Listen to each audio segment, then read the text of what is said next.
Bismillahirrahmanirrahim. Assalamualaikum warahmatullahi wabarakatuh. Innal hamdalillah nahmaduhu wa nasta'inuhu wa nastaghfiruh wa na'udzu billahi min shururi anfusina wa sayyiati a'malina.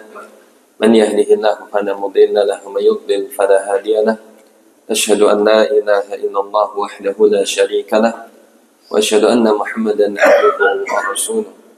يا أيها الذين آمنوا اتقوا الله حق تقاته ولا تموتن إلا وأنتم مسلمون يا أيها الناس اتقوا ربكم الذي خلقكم من نفس واحدة وخلق منها زوجها وبث منهما رجالا كثيرا ونساء واتقوا الله الذي تساءلون به والأرحام إن الله كان عليكم رقيبا يا أيها الذين آمنوا اتقوا الله وقولوا قولا سديدا يصلح لكم أعمالكم ويغفر لكم ذنوبكم ومن يطع الله ورسوله فقد فاز فوزا عظيما أما بعد اللهم صل وسلم وبارك على نبينا وسيدنا محمد وعلى آله وصحبه ومن تبعهم بإحسان إلى يوم الدين.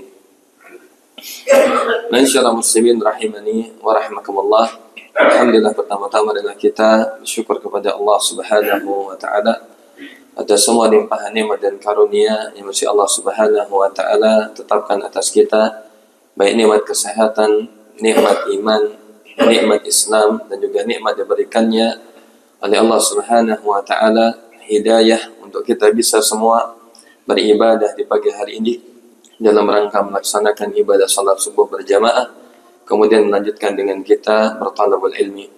Kemudian salawat serta salam juga marilah senantiasa kita sampaikan kepada baginda Rasul kita yang mulia Nabi besar Muhammad sallallahu alaihi wasallam, kepada seluruh keluarganya, sahabatnya, dan orang-orang yang senantiasa meniti jejaknya sampai hari kiamat. Masyaallah muslimin rahimani wa rahimakumullah.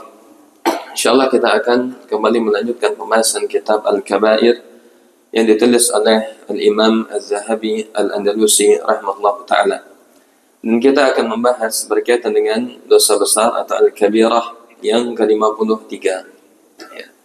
Yang menjelaskan oleh beliau, termasuk di antara dosa besar adalah seorang menggunakan atau mengenakan pakaian yang terbuat dari sutra, atau juga seseorang yang mengenakan emas, khususnya bagi kaum laki-laki, ya.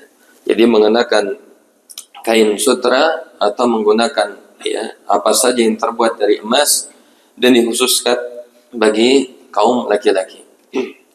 Maka di sini beliau memberikan kesimpulan bahwasanya ini termasuk ke dalam dosa besar, ya, dan beliau membawakan ayat maupun hadis-hadis yang berkaitan dengannya. Di antaranya beliau membawakan firman Allah Subhanahu wa taala di dalam surah Al-A'raf ayat 26 berkaitan dengan pakaian.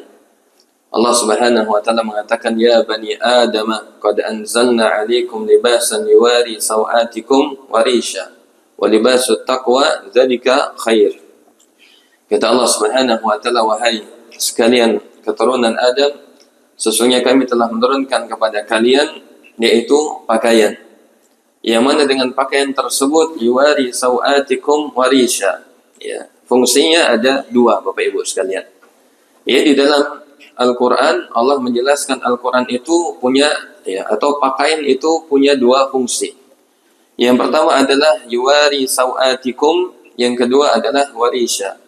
Ya, tujuannya adalah yang pertama untuk menutup, ya, sawatikum di situ maksudnya adalah aurat, dan yang kedua adalah warisha sebagai perhiasan. Ya, kalau kita menggunakan pakaian maka tujuan utamanya adalah dua, menutup aurat kita yang zahir, begitu juga yang kedua adalah sebagai perhiasan, menutup kekurangan, kemudian menampakkan sesuatu yang indah, ya, sesuatu yang positif, ya.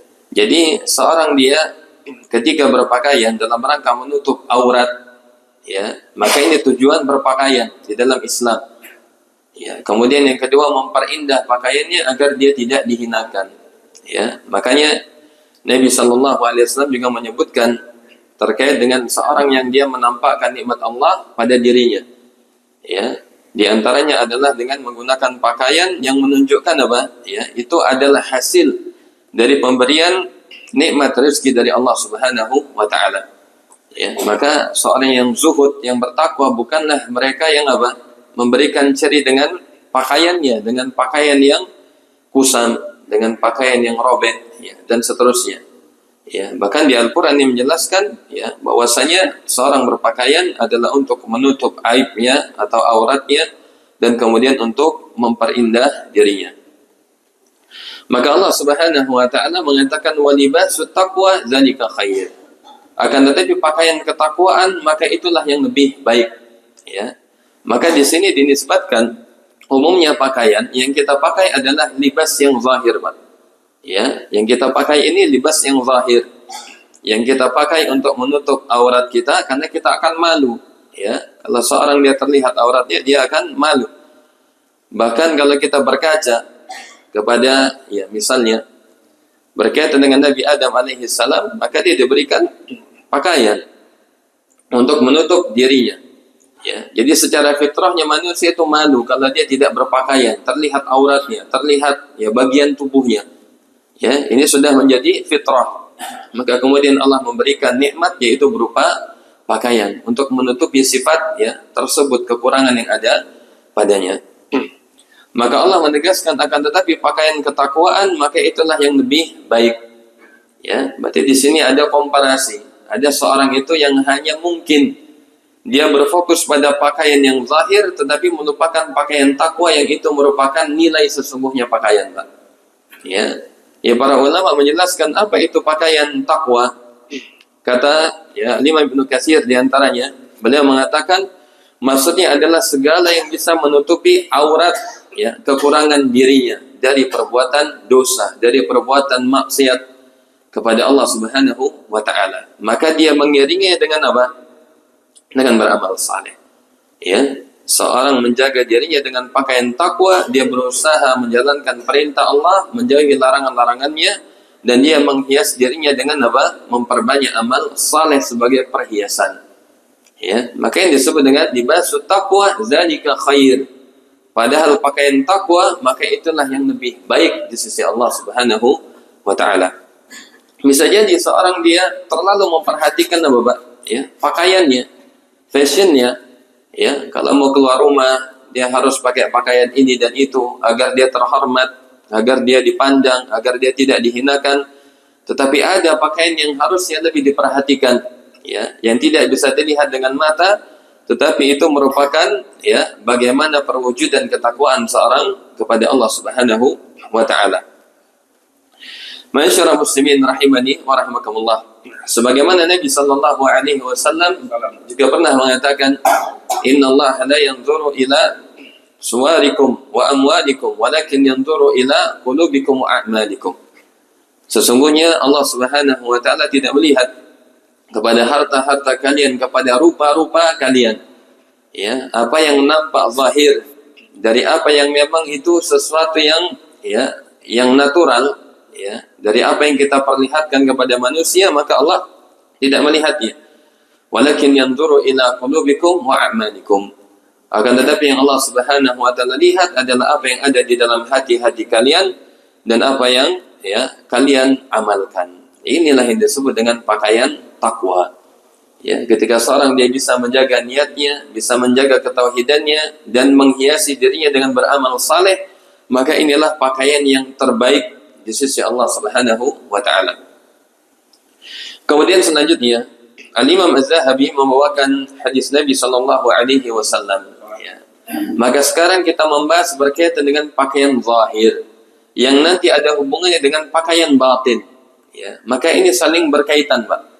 Seorang itu bagaimana berpakaiannya itu pun juga hasil bagaimana dia menggunakan pakaian takwa.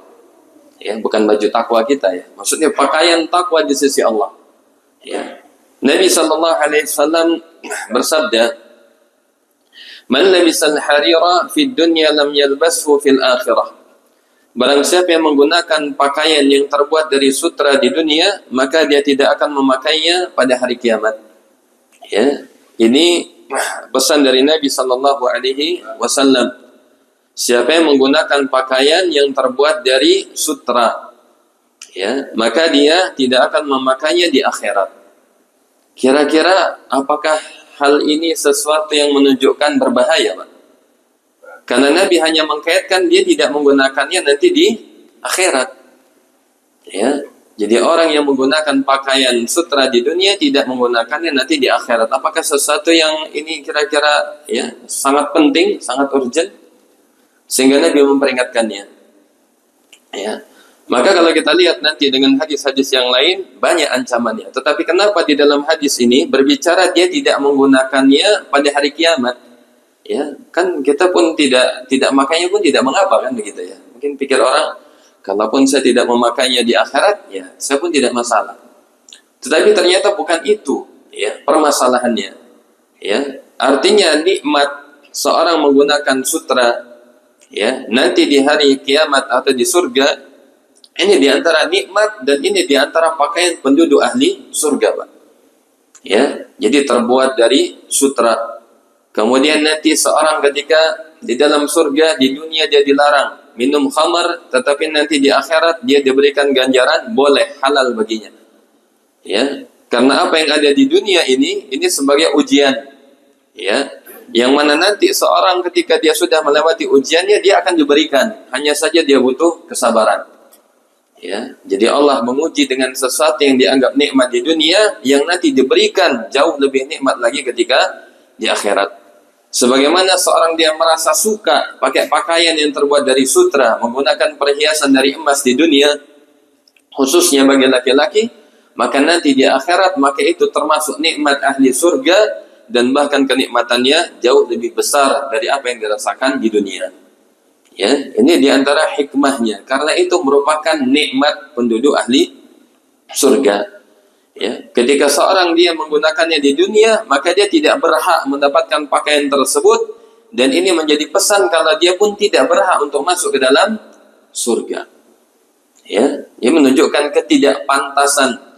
Ya, seorang ketika dia menggunakannya karena Allah mengharamkannya, ya, maka bukan berarti ini sesuatu yang ya sepele. Hanya tidak menggunakan pakaian sutra, tetapi memberikan pesan tidak pantasnya seseorang masuk ke dalam surga. Bukan karena dari jenis pakaiannya, tetapi karena apa? Karena tidak adanya ketakwaan di dalam dirinya. Ya, karena dia ya bermaksiat kepada Allah. Karena dia tidak mentaati perintah Allah. Karena dia justru ya melanggar larangan Allah Subhanahu wa taala. Ini sebagaimana dijelaskan oleh para ulama. Ya, karena seolah-olah ini hal yang sepele. Ya, saya pun tidak butuh misalnya nanti pakaian sutra di surga, tetapi bukan itu pesannya menunjukkan ketidakpantasan. Ya, dikarenakan seorang lebih mendahulukan apa? Ya, bagaimana dia mendahulukan keinginan dirinya dibandingkan menjalankan perintah Allah Subhanahu wa taala. Kemudian Nabi sallallahu alaihi wasallam juga bersabda dalam hadis yang lain, "Innama yalbasul harira fid dunya man la khalaqa lahu fil akhirah." Ya, ini sebagai penegas, ya. Kata Nabi, barang siapa yang dia memakai kain sutra bagi laki-laki di dunia, maka man la khalaqa lahu fil akhirah. Maka dia tidak akan mendapatkan bagian, yaitu keberuntungan nanti di akhirat. Ya. Jadi ini menunjukkan juga keberuntungan. Ya, ada nikmat yang hilang, bahkan misalnya tidak bisa mendapatkan nikmat surga tersebut. Ya, bukan karena dari jenis pakaian yang sepele, tetapi karena ketidakpatuhannya terhadap perintah Allah Subhanahu wa taala. Kemudian ma'asyiral muslimin rahimani wa rahmakumullah.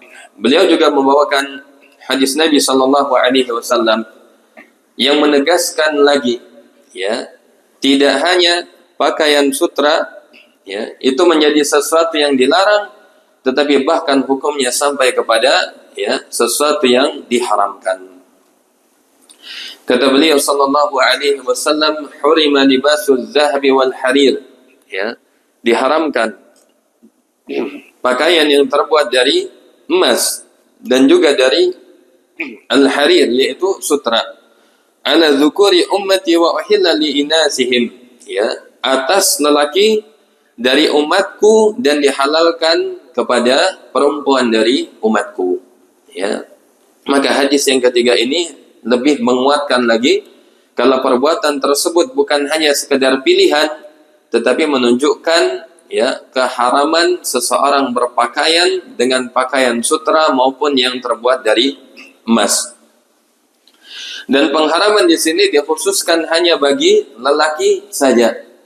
Ya, kata beliau wa uhilla li inasihim, akan tetapi dihalalkan, diperbolehkan kepada perempuan-perempuan mereka. Ya, maka sekarang kita lihat Pak hadis ini. Yang pertama berkonsekuensi hukumnya haram. Yang kedua dikecualikan kepada wanita, dia boleh ya, bahkan ini bagian dari perhiasan wanita menggunakan emas dan juga kain sutra. Kemudian yang ketiga Nabi menyebutkan ya zukuri ummati. Ya, beliau menisbatkan, mengkaitkan bahwasanya yang menggunakan pakaian ini nanti kelak ada dari segolongan umatku. Ya, jadi ada sebagian dari kaum muslimin yang mereka menggunakan emas ya, dengan dia berhias kepadanya atau dia dengan menggunakan pakaian yang terbuat dari sutra. Ya. Maka ini menunjukkan hukumnya adalah haram, akan tetapi diperbolehkan kepada wanita. Ya, karena dua-duanya ini sebagai perhiasan. Ya, pakaian juga sebagai perhiasan, emas juga sebagai perhiasan. Dan nanti akan dihubungkan kenapa? Ya, identik bahwasanya lelaki itu nanti tidak dianjurkan dia berhias sebagaimana berhiasnya para wanita. Ya, ini diantara hikmahnya juga. Kemudian Hudzaifah radhiyallahu taala anhu juga berkata, "Nahana Nabi sallallahu alaihi wasallam," ya, bahwa Nabi kita sallallahu alaihi wasallam pernah melarang kami an nashraba fi aniyati adh-dhahab wal fiddah. Ya, melarang dari meminum dengan bejana, dengan wadah yang terbuat dari emas dan terbuat dari perak. Wa an na'kula fiha, dan makan di dalamnya menggunakan bejana tersebut. Wa an nubsil hariri wad dibaji wa an najlisa alaih. Dan Nabi juga melarang kami dari memakai pakaian terbuat dari sutra dan pakaian berbahankan sutra, dan melarang kami duduk beralaskan sutra. Ya. Jadi di sini lebih tegas lagi, Nabi melarang, Nabi mengharamkan.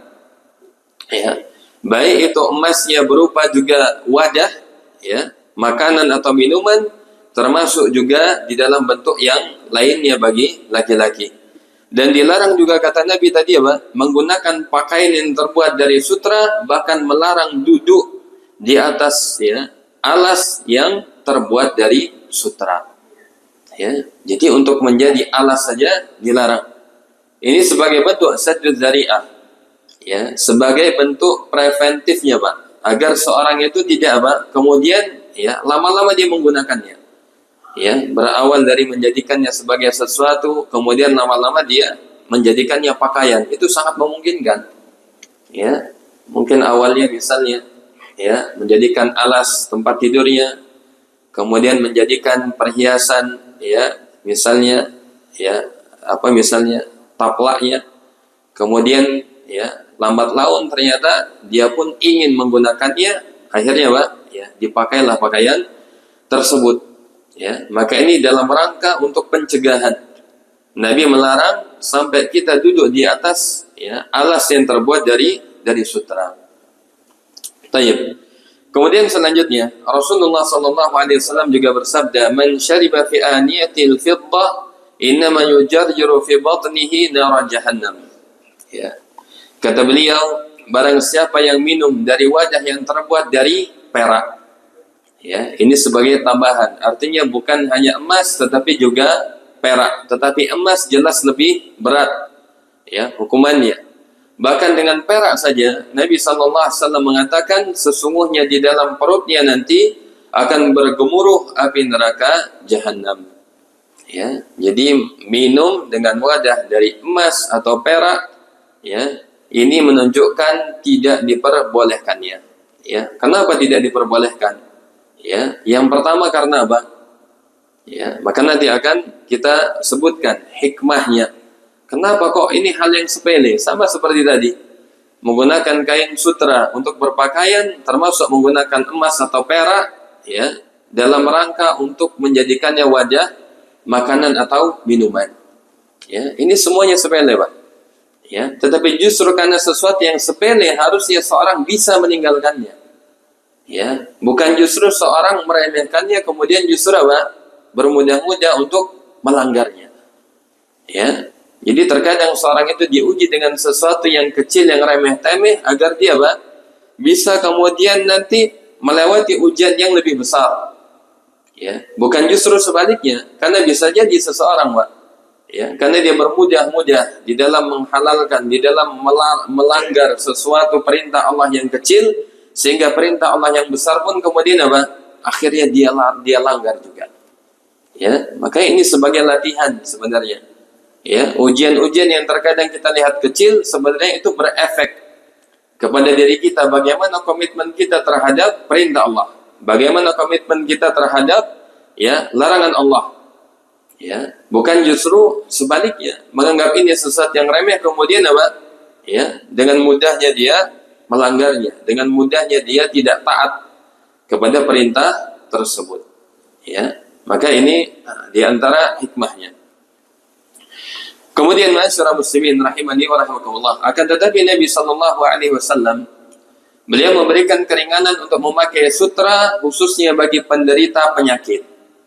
Ya, karena ada suatu penyakit yang ternyata apa? Ya, penyakit gatal, ya, itu diperbolehkan menggunakan sutra. Ya, ini mendapatkan pengkhususan akan tetapi ada batasannya. Kata beliau seukuran 4 jari, ya, artinya sesuatu yang ya, yang sangat apa? 4 jari kan segini juga ya. Yang sangat kecil.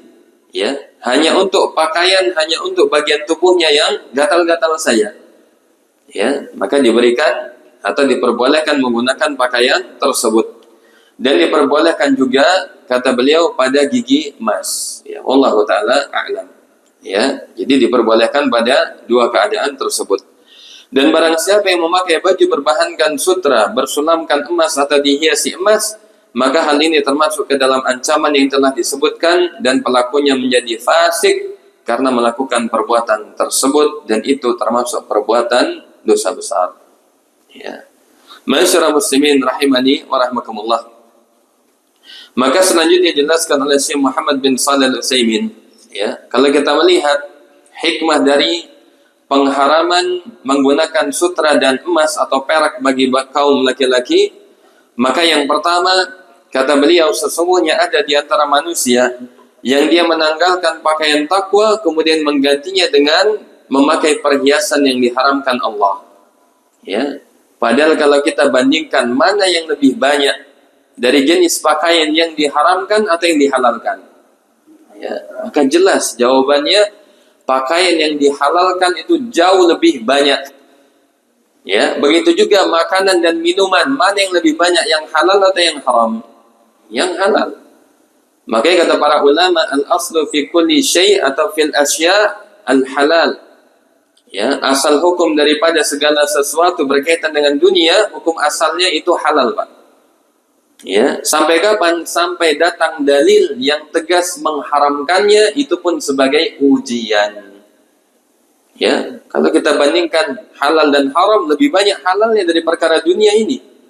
Ya, apa yang tidak disebutkan keharamannya berarti halal. Ya, misalnya apa hukumnya memakan kelinci? Apa Pak hukumnya, Pak? Apa dalilnya? Karena tidak ada larangan. Hasan. Gampang, karena tidak ada larangannya. Berkaitan dengan perkara dunia yang dicari adalah ada atau tidak larangannya dari Allah dan Rasulnya. Berbeda halnya dengan perkara ibadah yang ditanya apanya? Dalil pensyariatannya. Mana dalilnya? Allah memerintahkan, Rasulnya memerintahkan. Ya, al-aslu fil amri ya an-nahyu. Jadi asal daripada mengerjakan satu ibadah fil ibadah adalah ya al-haram lit-tahrim, ya, diharamkan. Orang itu haram, Pak. Asal-asal beribadah itu tidak boleh, haram. Ya, tiba-tiba orang misalnya apa? Dia sholat 1000 rakaat. Ya, kenapa melakukan sholat ini? Ya, enggak apa-apa. Nah, enggak boleh seperti ini. Ya, karena ibadah itu butuh dalil. Mana dalilnya yang mensyariatkan adanya 1000 ya rakaat di dalam salat? Ya, meskipun banyak dari sisi kuantitas, tetapi dari sisi kualitas kita lihat ada enggak perintahnya dari Rasulullah sallallahu alaihi wasallam. Ya, 1000 rakaat dia kerjakan tidak ada dalilnya, tetapi yang 2 rakaat salat subuh dia telat. Ya, mana yang lebih sunnah? Mana yang sesuai dengan syariat? Ya, tentu seorang yang mengerjakan meskipun hanya 2 rakaat tetapi dia sesuai dengan perintah. Dia mengerjakan misalnya salat yang wajib atau salat yang sunnah. Ya, orang mengerjakan salat 1000 rakaat ya tanpa ada dasar misalnya, ya, dia punya keyakinan tertentu dengan seorang yang hanya salat witir 1 rakaat, mana yang lebih baik? Yang witir meskipun hanya 1 rakaat. Kenapa alasannya? Karena ada dalil perintahnya. Adapun yang 1000 ini yang dibuat-buat tidak ada dalil, tidak ada perintahnya, dia buat-buat sendiri. Ya, Allah mengatakan amnahum syuraka, apakah mereka ini punya sekutu? Kenapa? Ya, yang mana mereka itu apa? Amnahum syuraka ya syara'u minad dini ma lam ya'zam bihi Allah. Ya, kata Allah Subhanahu wa taala, apakah mereka ini punya Tuhan yang lain? Kenapa? Ya, yang memerintahkan mereka untuk mengerjakan sesuatu yang tidak disyariatkan oleh Allah. Ya, sebagaimana orang-orang ya musyrik, orang-orang kafir, mereka membuat-buat ibadahnya sendiri. Ya, misalnya Allah menyebutkan tentang rahbaniyah. Apa Pak rahbaniyah itu, Pak? Ya, tidak kawin. Ya, kayak biarawati, ya pendeta. Ya, meskipun dibaliknya ternyata Pak melakukan perbuatan yang lebih parah dari itu misalnya ya. Misalnya yang kasus-kasus itu. Ya. Itu namanya rahbaniyah. Ya, jadi dia fokus beribadah, dia meninggalkan dunia, dia tidak menikah. Ya, ini namanya rahbaniyah. Allah mengatakan wa rahbaniyatan ibtada'uha. Ya, dalam surah Al-Hadid. Dan rahbaniyah yang mereka ada-adakan. Disinilah nanti dari asal kata bid'ah. Ya, wa rahbaniyatan ibtada'uha. Ibtada'uha itu dari kata ibtida'. Ya, dari kata bada'a. Artinya membuat sesuatu yang baru.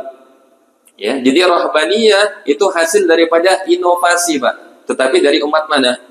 Ya, umat sebelah. Ya, mereka membuat syariat sendiri, namanya rahbaniyah. Ya, bahkan yang paling ekstrimnya mereka mengangkat dari kenabian Isa menjadi anak Tuhan. Ini pun termasuk ya ibtada'uha. Ya, jadi berinovasi di dalam agama apa yang tidak ada perintahnya di dalam syariat. Ya, makanya Nabi mengingatkan wa iyyakum wa muhdatsatil umur, hati-hati. Ya, jangan buat-buat ibadah baru. Ya, apa yang ada saja kalau dikerjakan kita tidak mampu. Ya, kenapa kita bersusah payah kita mengerjakan apa yang tidak jelas, tidak ya, kita tidak tahu asal usulnya. Yang sunnah itu lebih banyak dibandingkan sesuatu yang tidak jelas. Ya, kita kalau mau membaca Quran itu, Pak, seharian itu sunnah itu. Cukup membaca Quran saja. Ya, atau kita salat sunnah, ya, salat sunnah mutlak, ya, tanpa ada keyakinan seperti yang misalnya tadi 1000 karena ini dan itu yang tidak ada dalilnya. Ya, maka kalau dilihat agama ini, ya, kalau berkaitan dengan perkara dunia, maka semuanya halal sampai ada dalil yang mengharamkan. Tapi kalau berkaitan dengan perkara ibadah, ya, maka hukum asalnya haram sampai ada dalil yang memerintahkannya atau mengajarkannya. Ya. Jadi berkaitan dengan ya pakaian ini, maka yang pertama dijelaskan oleh Syekh Muhammad bin Shalih Al-Utsaimin kenapa dia menjadi dosa yang besar. Ya, karena bukan dari sisi zatnya, bukan dari sisi pakaiannya, bukan dari sisi perhiasannya, tetapi dari sisi dia melanggar ya aturan Allah Subhanahu wa taala. Padahal yang halal lebih banyak. Ya, kenapa harus mencari yang haram yang itu sedikit? Ya. Dan ini belum dikaji dari sisi yang lain. Ya, maka ini menunjukkan seseorang ketika meninggalkan yang dia lihat itu sepele dan dia benar-benar berusaha meninggalkannya tanpa meremehkan, ini menunjukkan komitmen dia ya menjadi hamba Allah Subhanahu wa taala. Ya, perkara yang remeh saja dia betul-betul bersungguh-sungguh, apalagi perkara yang lebih besar. Dalam perkara haram yang dilihat kecil saja dia bersungguh-sungguh menjaga dirinya dari hal tersebut, apalagi di dalam perkara yang besar. Orang itu kalau takut korupsi meskipun hanya 500 rupiah, ya, maka dia mungkin nggak korupsi 1 juta, 1 miliar, 1 triliun, nggak akan mungkin, Pak. Kenapa? Karena dia sudah menjaga dirinya dari hal yang paling kecil.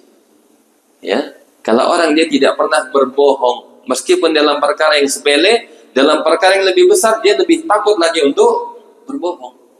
Ya, itu secara logikanya demikian, Pak. Ya, maka kenapa orang itu berani dia korupsi sampai triliunan? Ya, itu karena apa? Dia sudah terbiasa. Ya, dia berdusta, dia berkhianat kepada manusia dalam perkara yang sepele. Maka ini sebagai ujian. Ya, jadi tidak menggunakan pakaian terbuat dari sutra, hal yang sepele sebagai ujian bagaimana komitmen kita terhadap perintah Allah. Ketika ada perintah yang lebih besar, kita pun akan bisa untuk apa? Menghindari diri kita. Ya, jadi artinya tidak bermudah-mudah. Karena seorang yang biasa bermudah-mudah dalam perkara yang haram, dalam perkara yang lebih besar, ya, dia akan mudah terjatuh di dalamnya. Ya, na'udzubillah, tsumma na'udzubillah. Ma'asyiral muslimin rahimani wa rahmakumullah. Kemudian dari hikmah yang kedua, ya, kata Syekh Muhammad bin Shalih Al-Utsaimin, ya, ini rangkuman saya sebenarnya. Jadi penjelasan beliau sangat panjang, ya. Yang kedua adalah karena seorang laki-laki yang menggunakan perhiasan tersebut atau pakaian tersebut, itu dia menyerupai sifat tabiat wanita. Ya, kalau ada laki kok suka pakai apa? Perhiasan emas, ya, pakai anting, pakai kalung, pakai gelang, ya. Dia ingin menyerupai wanita. Ya, dia pakai pakaian sutra. Sutra itu identiknya dengan apa, Pak? Ya, pakaian yang jatuh gitu ya. Ya, yang membuat seorang itu menjadi apa? Kalau perempuan menggunakan itu elegan gitu ya. Akan mengundang apa? Ya, bagi suami kalau melihat istrinya pakai pakaian sutra yang jatuh, ya, kemudian dengan bentuk tubuhnya, ya, ini akan mengundang syahwat. Ya, dan ini diperbolehkan kepada suaminya yang halal. Ya, tapi bagi laki-laki apa fungsinya ketika dia menggunakan pakaian yang membuat seperti itu? Ya, maka tidak ada. Ya, maka di antara hikmah larangannya karena seorang menggunakan perhiasan dari emas, ya, dan juga menggunakan pakaian sutra itu akan menyerupai, ya, tabiat kebiasaan wanita. Sedangkan Nabi Shallallahu Alaihi Wasallam, ya, itu telah melarangnya. Bahkan Allah telah menjadikan laki-laki itu lebih mulia dari sisi apa? Ya, kepemimpinannya. Dia harus punya, ya, apa namanya? Karakter pemimpin. Karakter dia seorang yang wibawa, seorang yang punya, ya, apa namanya, keperkasaan.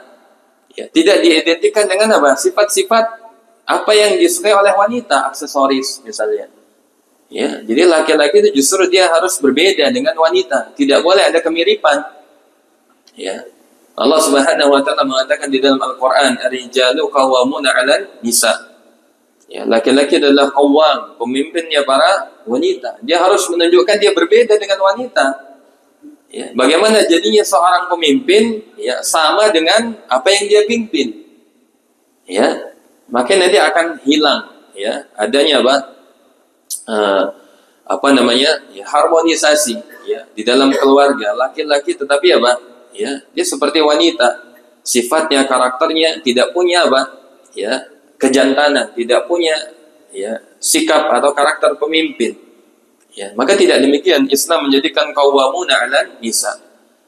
Dan karena itu juga Nabi sallallahu alaihi wasallam melarang di dalam hadis Nabi sallallahu alaihi wasallam, la'anallahu, ya, Allah Subhanahu wa taala melaknat, ya, laki-laki yang menyerupai wanita dan wanita yang menyerupai laki-laki. Ya, jadi penyerupaan ini tidak boleh, Pak. Ya, ada laki kok kayak perempuan. Ya, dari sisi ini adalah suka berhias, pakai aksesoris seperti perempuan, berpakaian juga seperti perempuan, dilarang. Ya, Allah melaknatnya. Atau sebaliknya, perempuan seperti laki-laki. Ya, dari gayanya, dari bicaranya, ya, menunjukkan dia seperti laki-laki. Ini pun juga haram. Ya, kan ini akan bisa mengganggu apa? Ya, siklus kehidupan. Ya, memang benar Allah telah menjadikan laki itu adalah dia punya sifat atau karakter yang kuat, yang kokoh, sehingga dia mencari nafkah keluar rumah. Adapun wanita, Pak, karakter yang lembut, ya, untuk menyayangi anaknya, untuk bisa melayani suaminya, itu secara asalnya, itu fitrahnya demikian. Ya, makanya tidak boleh, ya. Nabi melarang dari menggunakan pakaian tersebut atau perhiasan tersebut agar tidak ada tasyabbuh di dalamnya. Ya, karena ini akan bisa merusak apa? Ya, keselarasan, keseimbangan di dalam kehidupan. Ya, dan itu terbukti, Pak. Ya, sekarang ini banyak perempuan yang bekerja, laki-lakinya Pak nganggur di rumah. Ini tidak boleh, Pak. Ya, justru apa? Ya, kehebatan seorang laki-laki adalah kalau dia keluar rumah, dia bekerja keras, dia banting tulang, itu baru laki. Ya, adapun kehebatan wanita adalah ketika dia Pak bisa mendidik anak-anaknya di rumah, bisa melayani suaminya dengan sebaik-baiknya. Ya, jadi karir terbaik perempuan itu adalah menjadi ibu yang saleh yang baik bagi anaknya, menjadi istri yang saleha bagi suaminya. Itu karir yang paling tinggi bagi seorang perempuan. Ya, saya pernah lihat di sebuah video, Pak. Kalau nggak salah di Amerika sana ya. Jadi antara mungkin kayaknya sih di parlemen itu. Ya, pemerintahan ada seorang wanita itu dia protes. Ya, saya tidak tahu konteksnya apa. Intinya itu perempuan itu kalau tidak salah di undang-undang tersebut dia dibatasi untuk dia bekerja. Ya, diperintahkan untuk mereka itu lebih banyak di rumah mendidik anaknya. Kemudian dia mengatakan, bukankah ini menjadikan wanita itu sesuatu yang, ya, kalau kesetaraan gender berarti kan apa? Dia berada di tingkat bawah. Dia tidak boleh berkarya, dia tidak boleh bekerja. Bukankah ini melanggar hak asasi, ya, manusia? Ya, ini orang kafir loh, Pak, yang tanya kepada apa? Ya, anggota parlemen kalau nggak salah atau siapanya, dan juga orang kafir. Tapi justru apa? Jawaban seorang ya laki-laki ini, ya, dia mengatakan, bukankah, ya, dia mengatakan apakah perempuan tidak boleh dia itu berkontribusi untuk negaranya? Ya, apakah tidak boleh dia ikut juga, ya, bekerja di pemerintahan, dia menjadi ini dan itu? Tapi jawaban, ya, laki-laki tersebut, ya, yang ada di gedung tersebut, kalau nggak salah di sebuah rapat itu, ya, pemerintahan mungkin di DPR-nya, dia mengatakan, bukankah, ya, seorang wanita ketika di rumahnya dia betul-betul serius mendidik anaknya, dia melayani suaminya, itu pun akan berpengaruh kepada baiknya kehidupan bernegara. Ya, maka kata beliau apa? Maka itulah karir terbaik bagi engkau, bagi wanita, ketika bisa menciptakan generasi yang baik, yang saleh, ya, maka dengan itu nanti negara ini juga akan menjadi baik. Ya, kalau kita ambil memang itu adalah ajaran Islam, Pak. Ya, tetapi orang kafir saja sudah paham dia. Ya, mereka sudah bisa menangkap. Ya, makanya ada dikatakan di dalam sebuah, ya, ungkapan madrasatul ula. Ya, ibu itu adalah madrasah, tempat pendidikan pertama dan paling utama. Ya, jadi jangan menyalahkan sekolahnya dulu. Ya, salahkan dulu bagaimana pendidikan di dalam rumah tangganya. Bagaimana peran seorang ibu sebagai pendidik langsung, bagaimana peran seorang bapak, ya, sebagai kepala sekolahnya. Ya, saya pun kalau anak saya misalnya bermasalah, ya pasti, ya, saya sebagai kepala sekolah, saya akan negur istri saya dulu. Ya, setelah itu saya juga akan, ya, muhasabah. Berarti saya juga manajemennya kurang bagus, kan begitu ya? Karena saya kepala sekolah, berarti saya harus mengatur lagi. Ya, bagaimana agar, ya, istri ini bisa, Pak, mengajari anaknya dengan baik. Ada kesempatan untuk, ya, mendidik itu lebih baik. Ya. Karena Allah tidak hanya memberikan tugas kita di dalam memberikan karunia anak, ya, hanya memberikan nafkah lahirnya saja, tetapi yang paling utama nafkah batin, yaitu berupa pendidikan. Ya, Allah Subhanahu wa taala mengatakan, ya ayyuhalladzina amanu qu anfusakum wa ahlikum nar. Ya, wahai orang-orang beriman, peliharalah dirimu sendiri, kita, ya, sebagai kepala keluarga, ya, wa ahlikum, dan keluargamu, istrinya, anaknya, dari apa? Dari api neraka. Ya, memberikan nafkah itu untuk menyelamatkan dia dari apa? Dari dunia.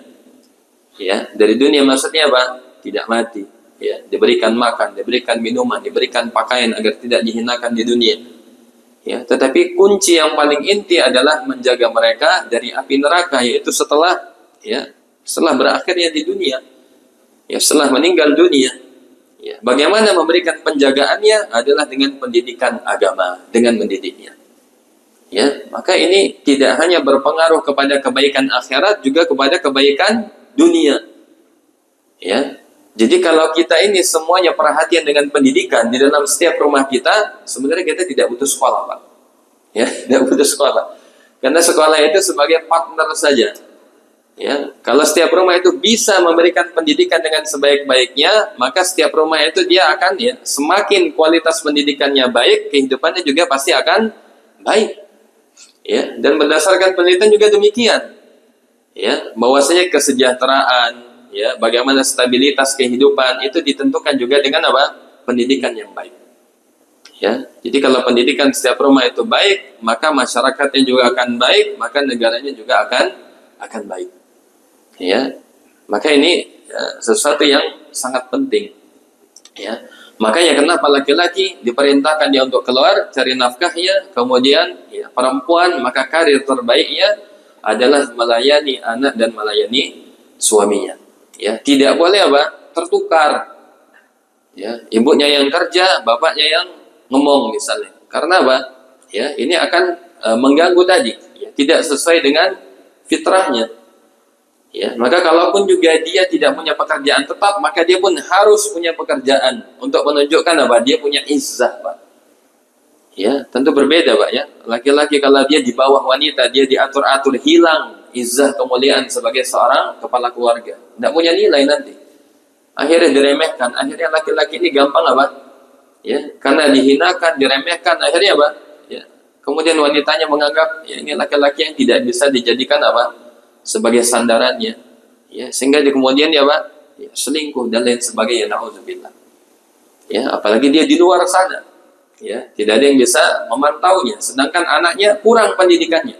Makanya banyak kenapa? Ya, kasus anak-anak yang dia bermasalah itu ternyata dari rumah sebenarnya. Ya, entah karena dia percekcokan, termasuk diantaranya adalah ya ketidakselarasan ini. Ya, harusnya mendidiknya adalah ibunya yang punya perhatian, tetapi tergantikan oleh ya sosok ayah. Ya, maka ada ketidakseimbangan. Allah Taala a'lam.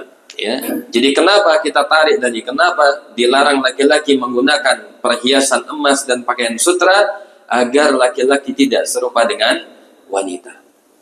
Ya, jadi hikmahnya itu panjang sekali, Pak. Kalau kita tarik terus itu sangat panjang. Ya, dari hal-hal yang sepele Rasul itu sudah memperingatkan. Ya, bagaimana perasaan kita kalau kita diremehkan ya oleh istri kita? Ya, kita pun pasti tidak mau ya. Namanya laki-laki dia sebagai qawwam. Ya, hanya saja qawwam itu dia butuh ilmu agar qawwamnya benar. Ya, sehingga dia menjadi pemimpin yang tidak zalim, tetapi pemimpin yang adil, pemimpin yang yang memberikan kebaikan. Kemudian selanjutnya kata beliau ya, yang ketiga ini pun mirip ya. Kata beliau di antara tuntunan dari sifat ya, larangan tersebut adalah untuk meningkatkan, untuk memperjelas ya kejantanan seorang laki-laki ya, intinya mirip dengan yang kita sebutkan tadi. Karena seorang lelaki terlihat sempurna dengan sifat kejantanannya ya, ketika dia itu ya tidak berhias itu lebih baik ketika dibandingkan dengan dia punya perhiasan, ada antingnya, ada kalungnya, sehingga orang akan melihat dia seperti wanita ya. Bahkan di dalam Islam laki-laki itu dia ya, Nabi itu punya perhiasan. Apa perhiasannya, Pak? Beliau itu punya cincin. Ya, hanya sebatas itu saja. Ya. Jadi beliau tidak berhias dengan perhiasan seperti wanita. Ya, artinya boleh berhias dalam ukuran tertentu yang dibatasi. Baik. Kemudian selanjutnya dijelaskan juga yang keempat dari sisi karakter seorang, Pak. Seorang laki-laki kalau dia menggunakan perhiasan emas, ya, ini akan mengarahkan dia kepada sifat kesombongan. Ya, misalnya ada seorang yang memang menyengaja dia pakai emas, ya, kemudian dia tunjukkan di hadapan teman-temannya, ya, menunjukkan mengantarkan kepada juga sifat kesombongan. Ya, yang harusnya emas perhiasan digunakan oleh ya istrinya perempuan, tetapi dia gunakan. Artinya ada sesuatu yang ingin dia tampilkan, dia tunjukkan. Ya, mungkin bukan dari sisi dia ingin menyerupai wanita, tetapi dari sisi dia ingin menunjukkan kelebihan. Ya, misalnya emasnya ya sekian gram, ya, ditaruh di lehernya, kemudian di tangannya, ya, maka ini secara asal pun tidak berfaedah, ya, bagi seorang laki-laki. Bahkan laki-laki itu kalau dia mau dilihat sifat kejantanannya adalah ketika dia tidak menggunakan, ya, sesuatu, artinya ya, artinya dia polosan itu lebih baik, ya. Jadi seorang itu dengan kesederhanaannya itu menunjukkan dialah yang sesungguhnya, ya, tanpa harus diembel-embeli dengan sesuatu sehingga dia dikatakan hebat, ya. Orang itu benar-benar hebat kalau dia tidak ya, dia tidak perlu sesuatu yang membuat dirinya dikatakan hebat. Itu hebat yang sungguhan artinya, Pak. Ya, tidak perlu pakai identitas, tidak perlu pakai tanda, cukup dibuktikan. Ya. Kemudian yang terakhir, ya, di antara hikmahnya dari sisi kesehatan. Ya, ternyata perempuan itu dia punya unsur dari sisi tubuhnya, kalau dia kena emas, ya, maka itu menjadikan energinya itu normal, ya, jadi netral. Berbeda dengan laki-laki, ya, maka ini juga mempengaruhi genetika. Laki-laki kalau dia pakai emas, maka ini berpengaruh kepada ya, kondisi dirinya. Ya, bahkan saya pernah lihat sebuah video itu, Pak. Jadi ada penyakit kanker, Pak. Ya, jadi sel kanker itu kalau dia kena emas, maka dia itu akan hidup. Ya. Jadi kalau dia dekat dengan emas, maka dia itu akan memudahkan dia berkembang. Ya, saya lupa videonya di mana. Itu saya lihat, ya, itu kedokteran di Eropa kalau tidak salah, di luar negeri lah, bukan di Indonesia. Ya. Jadi nanti digambarkan ada sel kemudian ditaruh emas. Ternyata dia nempel. Ya, dia berkembang. Ya, maka ini salah satu hikmahnya kenapa laki-laki, ya, dia tidak dianjurkan menggunakan perhiasan terbuat dari emas karena dia mengandung suatu unsur. Ya, saya kurang tahu apa, ya, secara detailnya, tetapi itu mempengaruhi perkembangan sel kanker. Wallahu a'lam. Apakah itu berlaku juga dengan wanita? Wallahu taala a'lam. Ya, jadi ternyata kalau kita gali banyak sekali hikmah, ya, yang bisa kita dapatkan kalau kita itu sebenarnya beriman, maka kita itu cukup dengan mengatakan Sami'na wa ata'na. Ya, sebagaimana Allah Subhanahu wa taala mengatakan innama qaulal mu'minina idza du'u ila Allahi wa rasulihi liyahkuma bainahum an yaqulu sami'na wa ata'na. Ya, sesungguhnya ucapan orang-orang beriman itu apabila mereka diseru kepada Allah dan kepada Rasulnya, Allah melarang sesuatu, Allah memerintahkan sesuatu dan Rasulnya, maka cukup dia hanya mengatakan sami'na wa ata'na. Saya dengar dan saya berusaha taat. Ya, itu bagaimana istislamnya seorang mukmin. Kalau dia sudah bersyahadat la ilaha illallah wa anna muhammadan rasulullah, harusnya didahulukan dulu iman. Ya, tidak sebagaimana orang kafir. Ya, itu konsekuensi dari syahadat, iman dulu. Ya, mau nanti itu memang ditemukan hikmahnya apa tidak, yang penting dia sudah menunjukkan komitmennya, komitmen syahadatnya sudah jelas. Ya, ketika ada dalil sahih dia terima dulu. Ya, karena ini konsekuensi syahadat. Kita mengatakan asyhadu an la ilaha illallah. Kita sudah bersaksi, mempersaksikan diri kita tidak ada ilah yang berhak diibadahi kecuali hanya Allah. Wa anna Muhammadan Rasulullah, dan bahwasanya Nabi Muhammad adalah utusan Allah yang disampaikannya adalah sesuatu yang benar. Ya, tidak boleh didustakan. Ya, maka iman dulu, terima dulu. Mau nanti kita tahu hikmahnya atau tidak itu urusan belakang.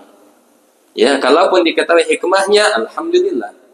Ya, dan itu pun karena karena seorang belajar, maka dia bisa mendapatkan hikmah. Dan Allah mengatakan wa may yu'tal hikmata faqad utiya khairan katsira.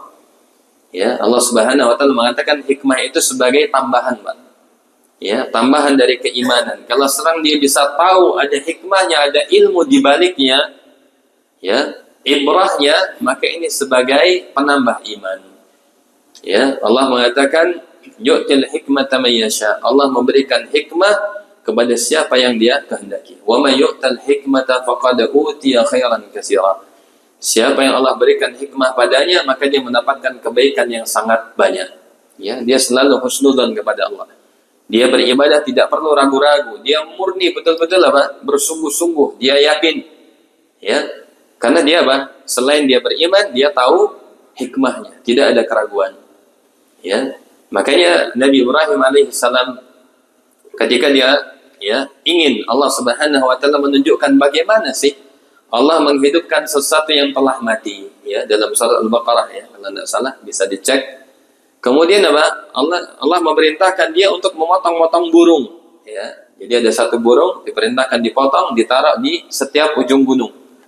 Ya, maka kemudian Allah memerintahkan untuk melihat bagaimana Allah menciptakan sesuatu yang sudah mati, menghidupkan sesuatu yang telah mati. Ya, maka kemudian tiba-tiba apa? Ya, potongan tersebut dia bersatu kembali dan dia hidup kembali.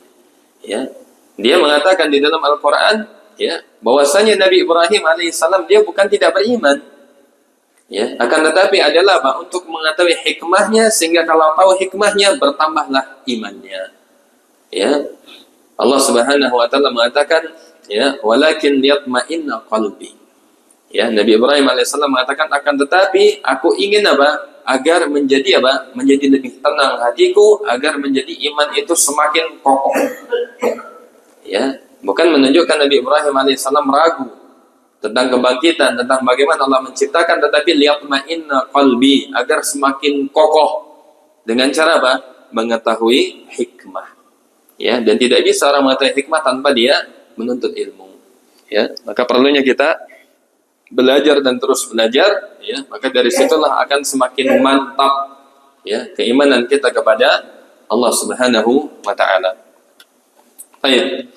Masyaallah muslimin rahimani wa rahimakumullah, ya. Kemudian selanjutnya di sini beliau menjelaskan juga dari sisi pelarangan atau pengharaman, maka Nabi di dalam menyebutkan pelarangan ini pertama dari sisi ucapan, ya, hadza haramun ala dzukuri ummati halun li inasihim, ini haram, ya. Nabi menyebutkan secara tegas, ya, karena dalil syar'i itu Pak, ada namanya dalil qauli, ada namanya dalil yang fi'li, perbuatan, ya. Mana yang lebih didahulukan, ya, dalil ucapan atau dalil perbuatan? Rasul melarang sesuatu dengan, ya, mengatakan, ya, ini terlarang, dengan Nabi tidak melakukan sesuatu. Mana yang lebih kuat?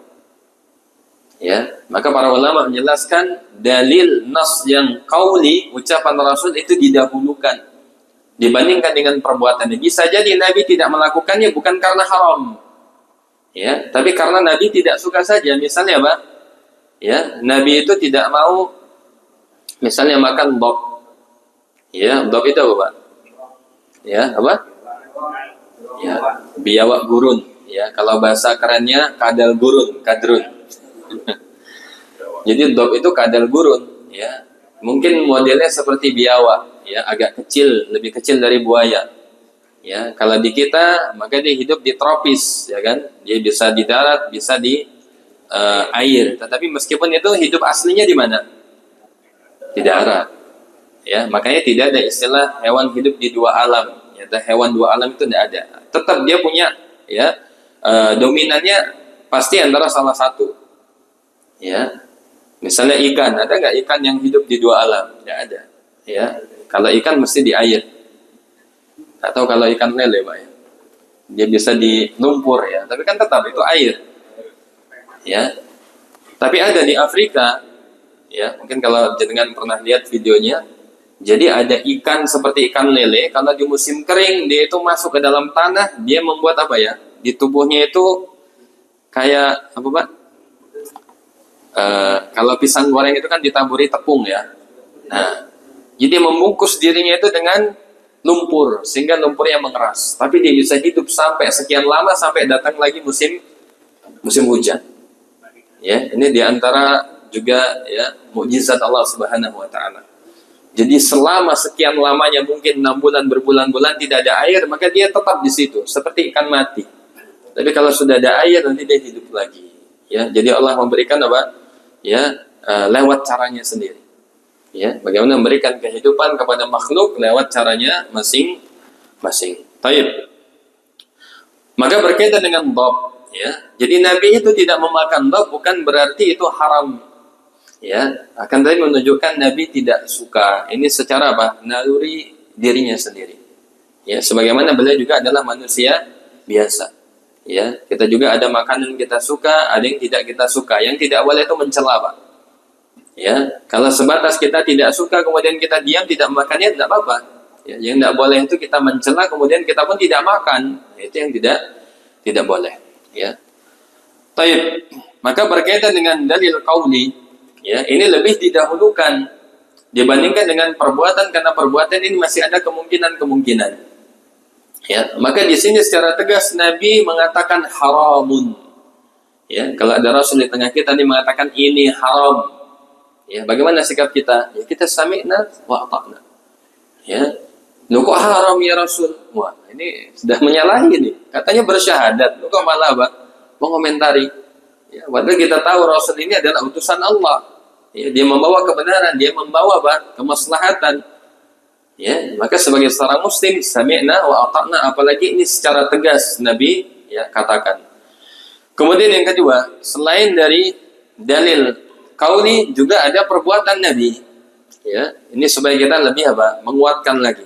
Ya, kenapa perkara ini sesuatu yang harus untuk dijauhi karena ini betul-betul dilakukan oleh Nabi. Pelarangan yang sangat tegas, tidak hanya secara ucapan yang itu memang yang paling kuat ya, secara konsekuensi ya hukum, kemudian yang kedua secara perbuatan. Ya, di dalam Sahih Muslim dari Abdullah bin Abbas, Nabi sallallahu alaihi wasallam pernah melihat sebuah cincin emas di tangan seorang lelaki. Ya, kemudian beliau sallallahu alaihi wasallam mengambilnya, kemudian apa? Membuangnya. Loh, kok membuang? Ya, bukankah ini sesuatu yang berharga? Kenapa dibuang? Sebenarnya bukan dari sisi bagaimana membuangnya, tetapi pesannya, Pak. Ya, bukankah dibuang bisa diambil? Bisa. Ya, jadi kita langsung menanggap apa? Pesannya kenapa Nabi sampai membuang? Karena itu sesuatu yang sangat buruk. Ya, kemudian Nabi sallallahu alaihi wasallam mengatakan salah seorang di antara kalian dengan sengaja menuju bara api neraka kemudian dipakaikan di tangannya. Ya, ini menjadi sebab ya akan dipakaikan bara api di tangannya. Kemudian dikatakan kepada lelaki tersebut setelah Rasulullah SAW itu pergi, ambillah cincinmu itu dan manfaatkanlah. Ya, artinya Nabi membuang itu dalam rangka memberikan pesan yang sangat tegas. Ya, kan terkadang perlu ya Pak, kita seperti itu Pak ya. Misalnya pimpinan, ya kita punya jenderal, ya, melihat anak buahnya kok seperti ini, kemudian dia melempar sesuatu. Ya, misalnya pekerjaannya kok asal-asalan dibuang misalnya. Kira-kira pesan apa yang tersirat bagi orang tersebut? Marah besar. Ya, saya pernah punya teman ketika di Ma'had itu. Ya, jadi ustadznya memang apa ya, kerang ya mungkin. Ustadznya sangat tegas. Ya, jadi ada seorang teman kami itu dia mengerjakan tugas, tapi tugasnya itu salah-salah semua. Artinya tidak serius. Kemudian apa? Kita di kelas sampai kaget. Kenapa? Tiba-tiba bukunya dijatuhkan di depan dia. Ya, semuanya pada diam. Ya, pada ketakutan. Ini ustadz ini berarti marah besar ini. Berarti tidak boleh kita seperti ini lagi. Jadi ke depannya apa? Semua siap-siap. Ya. Itu menunjukkan apa? Ya, teguran yang sangat keras. Ya, bukan Nabi itu ingin menyia-nyiakan harta itu tidak, tetapi pesannya adalah hal tersebut dilarang secara tegas. Ya, selain dengan ucapannya, Nabi pun melakukan dengan perbuatannya agar dia tidak mengulanginya kembali. Akan tetapi Nabi pun mengatakan, ambillah cincinmu dan manfaatkanlah untuk yang lain. Ya, mungkin dikasih ke istrinya atau untuk dijual, ya, menjadi sesuatu yang lebih bermanfaat. Baik. Maka kemudian lelaki itu menjawab dalam sambungan hadisnya, tidak demi Allah, aku tidak akan kembali mengambilnya sedangkan Rasulullah SAW itu membuangnya. Ya, ini sebagai bentuk apa Pak? Komitmen. Ya, menunjukkan kalau dia betul-betul ya ini perbuatan yang salah, saya pun harus menerima konsekuensi. Ya, kalaupun itu salah, ya, terkadang kan seorang itu butuh Pak yang menunjukkan apa? Sebagai bentuk pengakuan kesalahannya dan komitmennya adalah dia menunjukkan sikap yang selaras dengan apa yang dilakukan oleh orang yang menyalahkannya. Ya, kalau memang itu salah, ya sudah saya terima. Bahkan saya pun tidak mau mengambilnya. Ya, biar diambil saja oleh orang lain. Boleh apa tidak? Boleh nggak? Emas itu diambil orang lain boleh nggak? Sedekah? Boleh. Ya. Itu sebagai konsekuensi komitmen dia, saya berbuat kesalahan sehingga saya tidak berhak, maka ya siapa saja yang mengambilnya boleh. Ya, terkadang itu butuh ya Pak. Seorang itu seperti itu. Meskipun dia mendapatkan pemaafan, Tapi untuk menunjukkan bagaimana kesadaran dia, keseriusan dia di dalam memperbaiki kesalahannya, ya, maka dia tunjukkan dengan apa? Ya, dengan sikap, ya, yang menunjukkan orang yang dihadapannya lebih percaya. Ya, ya, kalau kayak gitu ya sudah, ya, saya akan, ya, berusaha lebih baik dan saya tidak butuh itu. Oh, itu lebih gentle lagi, ya. Laki kan harusnya seperti itu. Ya, dia punya komitmen yang tinggi terhadap dirinya sendiri. Baik, tinggal berapa menit, Pak? Sudah masuk, ya. Mungkin ini aja, ya. Karena kalau disambung masih cukup banyak. Intinya saya ringkas saja, ya. Kemudian dari sisi sikap, dari sisi perbuatan, dari sisi ucapan, semua menunjukkan apa? Nabi itu tidak suka dan menunjukkan apa? Perkara tersebut itu adalah haram. Ya, dalam perkara yang memang itu apa? Hanya sebagian dari nikmat yang Allah berikan kepada kita. Baik. Kemudian di antara hal lainnya, saya rasa cukup. Ya, insyaallah itu sudah inti-intinya. Kurang lebihnya mohon maaf. Mungkin kalau ada pertanyaan, falyatafaddal mashkura. Ada Bapak atau Ibu pertanyaan? Ya, monggo Pak. Assalamualaikum warahmatullahi wabarakatuh. Waalaikumsalam. Hanya mengenai pakaian tadi Pak, mengenai pakaian pakaian mengenai yang kerak atau yang emas. Dan kami itu punya ya, itu pakaian istilahnya itu ada benang emasnya katanya ya orang itu. Soalnya tidak ditanya itu. Waktu di pasar itu. Namanya itu sarung BAS. Dan yang satu itu cuma 700 ya, 700 ribu. Tapi yang satu itu katanya anak yang diberikan di sana itu 1.750.000. Nah itu yang bagus sana itu ada benangnya sutra, koketan benang sutra. Ini benang emas, ada yang benang emas. Itu apa yang dimaksud benang emas atau juga dilarang? Ya, baik. Ya, bagaimana kalau dia bercampur, ya kan begitu ya? Jadi ada campuran sutranya, ada campuran emasnya. Ya, kalau yang lebih aman adalah yang tidak ada. Kan itu yang menjadi syubhat. Ya, meskipun sebagian ulama mengatakan boleh selama tidak dominan, Pak. Ya, artinya sutranya tidak dominan, ya, kemudian emasnya tidak dominan. Karena bagaimanapun juga ini mengandung sesuatu yang diharamkan, kan begitu ya. Kalau mau lebih amannya, ya tidak dipakai atau dia berikan kepada perempuan. Ya, solusinya seperti itu. Ya, diberikan kepada perempuan atau mungkin ya tidak dipakai, artinya apa? Ya, artinya mungkin dijual. Ya. Allah taala a'lam. Jadi sebagian ulama membolehkan kalau itu bercampur selama tidak dominan. Ya, karena kalau sudah dominan orang pun akan menganggap itu sutra, gitu kan? Kalau sarung Samarinda itu sutra apa bukan, Pak? Enggak kan? Bukan ya. Meskipun yang Samarinda itu, tapi tulisannya itu benang sutra Samarinda. iya. Itu tadi. Apakah itu benar-benar sutra atau cuman namanya aja sutra? Tapi yang itu klasik orang. Iya. Soalnya orang juga punya sarung, ya kan? Sarungnya itu hilang, aku kerja itu. Akhirnya aku ajak ke pasar, nggak mau. Sarungnya bapak itu sekarang aku yang itu tuh. Nah, Ya. itu bakunya itu kasihkan itu. Jadi, itu nggak harapan saya tahu waktu itu. Ya. Ya, tayyib. Artinya betul hadis Nabi mengatakan min ummati, akan ada nanti dari sebagian umatku. Ya, ada yang membuatnya dan ada yang memakainya. Ya. Maka yang lebih aman adalah tidak. Ya, karena itu nanti perkara yang syubhat, bercampur. Meskipun ada sebagian yang menganggapnya boleh, ya, tetapi yang lebih aman tentu yang tidak ada kandungan keduanya, baik sutra maupun emasnya. Ya, dikasih ke istri kan boleh, Pak, ya. Dipakai sholat kan boleh. Tayyib, Allah taala a'lam. Ya, mungkin itu yang bisa disampaikan. Kurang lebihnya mohon maaf. Kita tutup dengan doa kafaratul majlis. Subhanakallahumma bihamdika asyhadu an la ilaha illa anta astaghfiruka wa atubu ilaik. Yang mudah-mudahan bermanfaat dan bisa kita amalkan dalam kehidupan. Wabillahi taufiq wal hidayah. Wassalamualaikum warahmatullahi wabarakatuh.